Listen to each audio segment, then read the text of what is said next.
Professor Hicks, and welcome to another session. Today is Friday, and as promised, I am here today and about to complete, or should I say, begin my broadcast. And hope everyone is fine, hopefully, because our current king is still on the loose and rampaging about through our society in many different ways, many different shapes. How about that? Forms and fashion. I remember that from my mom at church so many times. Okay. All right. So let's get to it today. Let me get my. I have to put a timer on myself. I'm so poor with this timing thing that sometimes I'm going too long. And so for those who are still listening to me, and I see my numbers are not that great lately, but it's okay. I will try to make my lessons just a bit shorter. So here we go. I guess my first item of the day is this morning. I woke up to a broadcast of Don Lemon, the broadcaster who was previously, I think, on CNN. I might be wrong. Let me know if I'm wrong. Being arrested by the Trump administration for going into a church, allegedly, illegally, and filming a pastor who I believe, again, I could be wrong, who a pastor who doubled as an ICE agent or an ICE supervisor. In any case, about 6 or 7 YouTubers were on, and it was multi-screened, like they were all in the same screen, and they were talking about this issue, and I was quite, how can I say, I wasn't upset, but I was not expecting to hear what I was hearing, particularly when I was able to surmise that all of these people were, first of all, highly educated, very articulate. All of them were smart, smarter than me probably, and seemed to achieve some social status above the normal, what we would see normal in our community. So in all of them, and of course all of them are very religious. But what disturbed me is that how they were almost happy that Don Lemon was locked up. Now I don't know what Don did.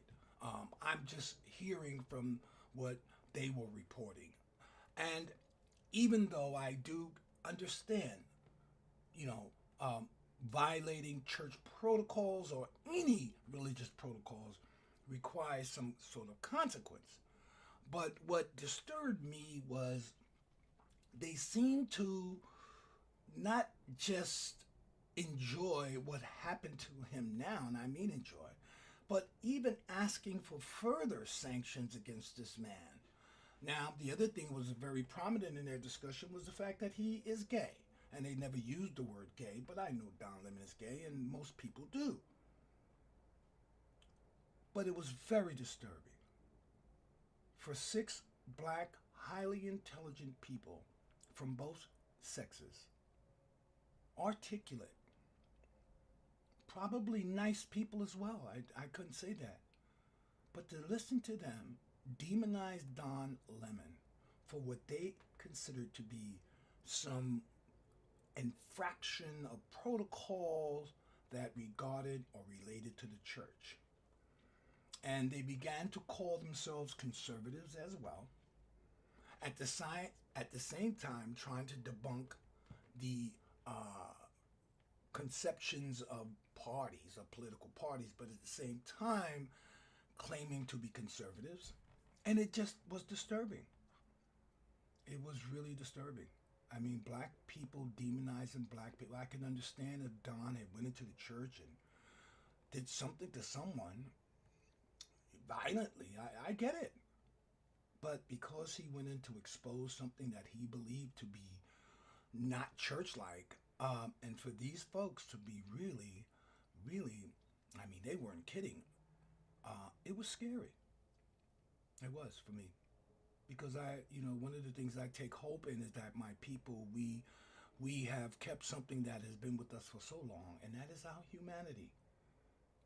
That is what keeps us being African people, our humanity.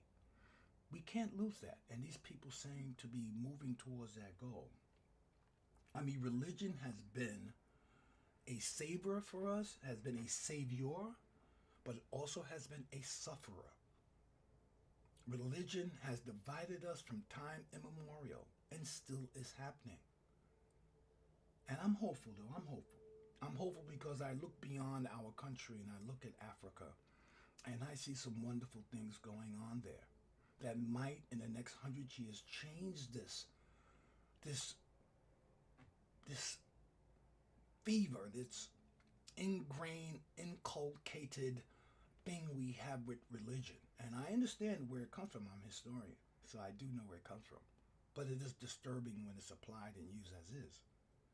You know, our religion is a burden. It is a burden we carry that seems to get in the way of all the wonderful and meaningful things that we do.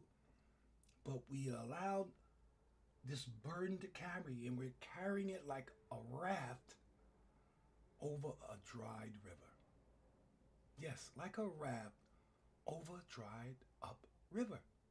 Yes, religion got us here. Religion, spirituality, it got us here. It helped. But now we have found a new way and found ourselves, and I think three things are more important than that right now. Because we have our religion is in our DNA. We don't have to worry. We got it. Or our spirituality. But culture, race, and identity, that is the new life preserver. And I'm hopeful because as I look beyond into Africa, and I see Ibrahim Traore, him the other day eliminating French Revolution and French academics from his country's mind, replacing it with African history. I see him empowering education over religion. That's what we need. I see him focusing on culture, the identity, and not so much the religion. Because he understands as I do that that's what's really separated us. So I'm hopeful that in the coming years, I won't be around to see it, I don't think. But it is good and bad news. All right. Good news that I look beyond this happening, and hopefully that Africa might be again our spiritual guide, because we seem here in America, African people, we seem to be. I think I could even go to say I think we might. Some of us are just too educated. Too educated. Yes. Sometimes we need to be less educated to understand more things about ourselves. So I'm going to leave that right there. I always try to bring a little something different into our subject today. But today we're talking about the genius of black women. Yes. I mean, some of the black women that were on that panel this morning were genius. Brilliant women. And men, of course. But the genius of black women. This is something that's not talked or discussed about. You know, most people think of black women in relations to American culture. I know I get caught up into it. You know, the nails, the weaves, the tough womanhood. Black women are tough, man. Okay, the toughness, the stylish clothing that they wear and people trend with. That's the way most people see black women in the world in the United States, but that is not what's all about black women that we should know. We need to know the genius of black women. And we're going to try to discover some of that and become surprised, hopefully, of some of the things. And we know most people are unaware of the black woman as a genius. Yes. Why do you say that, Professor Hicks? First of all, you should know that the black woman was the creator of the functioning, well, I'm going to take that out. that adjective out. She was the creator of the family unit, the functioning family unit, but the family unit, yes, the black woman. She was the mother goddess and the template for worship for all future female deities. Isis, Black Madonna, all from the black woman. She was the creator of math and science and agriculture, medicine. All of these things were created by the black woman. And most important, she was the first to be worshipped as a god. Yes, people prayed to the black woman as a god. And of course, she was also and always the partner of the black man. Because in African society, you can't have a god without a goddess. There is never one. Unlike Europeans and how they depicted their particular gods, our gods have a god and a goddess. Isis and Osiris is a perfect example. So let's delve into it a little bit before our time runs out about the black woman. So one of the things we're going to, you see I have a picture of the wonderful and the courageous and the multi-genius, I would say. Now I'm just going to, she's singularly genius, of Katherine Johnson. And many of you might be familiar with her through the movie Hidden Figures, where it depicted her along with several other great and genius African women. But listen, don't get confused by that. All right? Because African women, like Katherine Johnson, have a legacy, particularly in mathematics and science. One of NASA's human computers was Katherine Johnson, performed the complex calculations that enabled the humans in our country to successfully achieve spaceflight. Her story is depicted in the movie Hidden Figures. You should watch that movie. I try to watch it once every month. It's just, I never get tired of watching it because I love black women and I think they are the progenitors of the earth. Okay? Katherine Johnson was just one. How about Mary Jackson? She started in the segregated West area of the computer laboratory in NASA and became the first black female in NASA. Dorothy Vaughan was another one. She was a leader in NASA as well and became an expert in Fortran, which is a programming method that helped transition the agency to electronic computer. Yes, how about Gladys West? She just recently passed away. Ashe. And who was she? Well, you wouldn't be driving that car right now and clueless like I am when I drive in directions because she's the one that created the GPS. Mae Jemison, an astronaut, became the first black woman to travel into space aboard the Endeavour. Yes, yes. Euphemia Lofton Haynes. She was a mathematician as well and became the first African American woman to earn a PhD in mathematics. Dr. Patricia Cowings, a psychophysiologist, the first American woman to undergo scientist astronaut training, known for developing methods to counteract motion sickness. Annie Easley, a computer scientist, developed a code for energy conversion systems, including technology that led to hybrid cars. This is just a few. This is just a few examples of the legacy of the African women's genius, and particularly in math and science. These women often worked in segregated or male-dominated environments, broke significant barriers, and advancements in aerospace, computing, and mathematics. Yes, say ashe to our women, the most powerful women on the planet. No one can detract from their legacy based on their accomplishments and achievements, and we're going to talk about more. But it's important to understand these. Yes, Catherine Jameson. Yes, unfortunately, she's no longer with us, but unfortunately, she is somewhere within us. So we talk about Catherine Jameson and her mathematical, super mathematical abilities. But there's something else that you don't know about black women. And I mentioned before that black women are the founders of mathematics, agriculture, science, the family. Yes. Why do you know white folks have us taking care of their babies for so long? Because they know something that we don't know, some of us, how great we were to those in those things. So here is something you're looking at. This is called the Ashanga bone. This is called the Ashanga bone.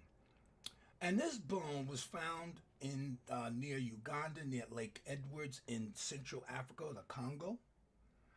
And what is unique about this bone?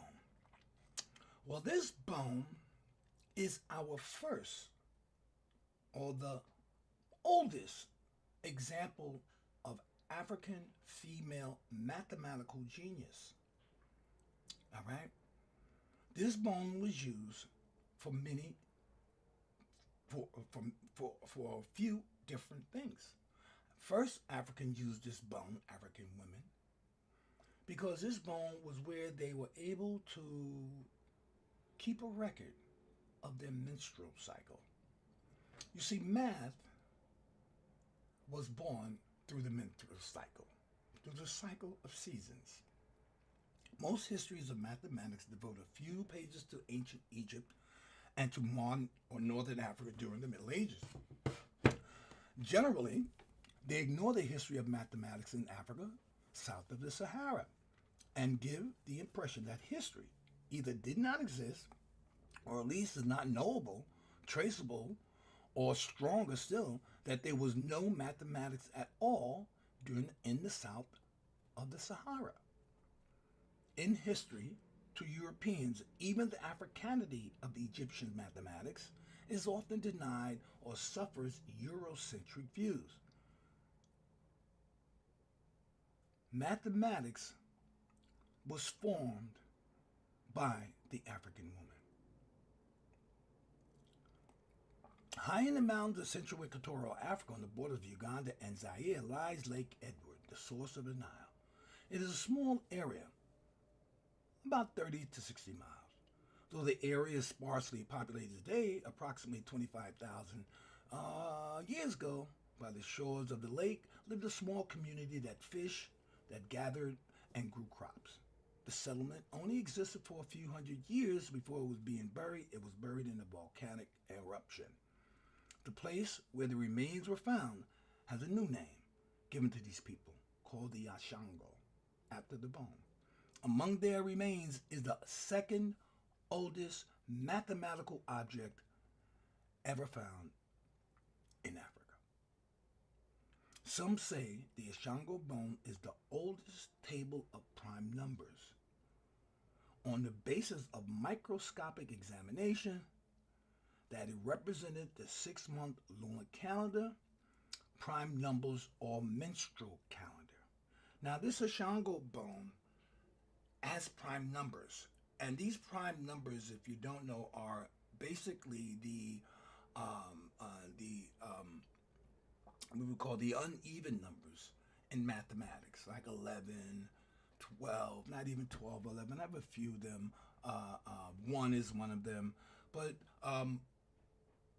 these numbers are numbers that they are used today to create or to sustain encryptology in computers, and they are also used, they're called prime numbers, and they are also used for mathematical computational how could I call it, sources to create computers and as such. So forgive me for my halting there. I'm trying to get the right wording. So again, These prime numbers that we find on the Ashango bone created by black women first by studying menstrual periods, then lunar calendar, and then seasonal agricultural production. This thing is 25,000 to 30,000 years old. When African women were using this tool, I want you to close your eyes and think that the only people on the planet at this time functioning were black people. Black people. Okay? The Ashango bone, will give you another look. Also,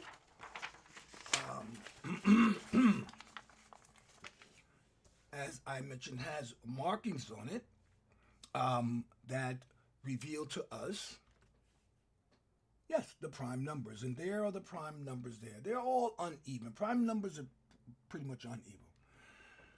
The site where the Ashango bone was found was dated to be, as I mentioned already, somewhere around 25,000 years old. And there's still another bone, the Limbombo bone, which was found in South Africa, in Swaziland, which is 10,000 years older than that one.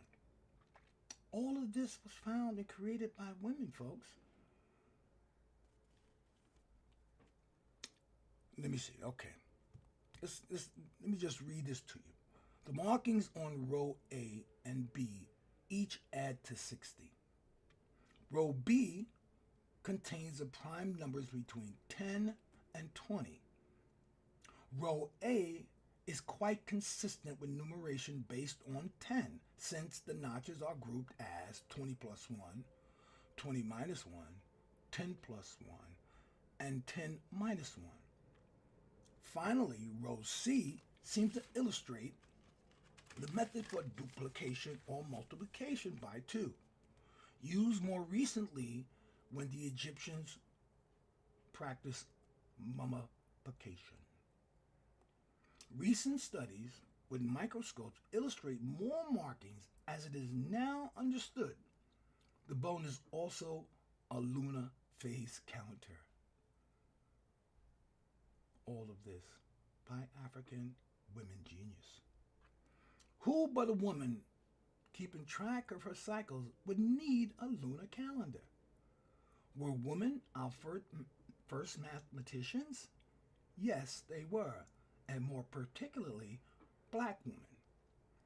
You see, white women at this time, well, pretty really wasn't around, but white women did not have these types of ingeniouses because of the environment that they come from. Not because of anything else. Not because they are not ingenious or genius white women, but the environment is what created this phenomenon. We're going to get back into that a little later, but right now I just want to stay on task. So we only have about another 5 to 10 minutes to complete this task. So the black woman, we get a taste of what she did and where she started. She began the origins of civilization. The black woman is the mother goddess of civilization. Civilizations began near river valleys, particularly Mesopotamia, the Tigris and Euphrates, Egypt, the Nile, the longest river in the world, the Indus Valley or the Indus River, and in China, called the Yellow or the Honghe River. Now, we're going to stop right here, and we'll be back tomorrow to finish this off. We're going to talk about how and why the African woman is the mother goddess of all civilizations. But I wanted to leave you with at least being able to look up what the river valleys were. River valleys. And these particular civilization-based areas is where African women began to do their thing. And with that said, Professor Hicks is going to be signing off. I'll be back again tomorrow to finish up on the black woman, the mother goddess, the creator of civilizations, and to talk about how great she is. And with that said, Ashe.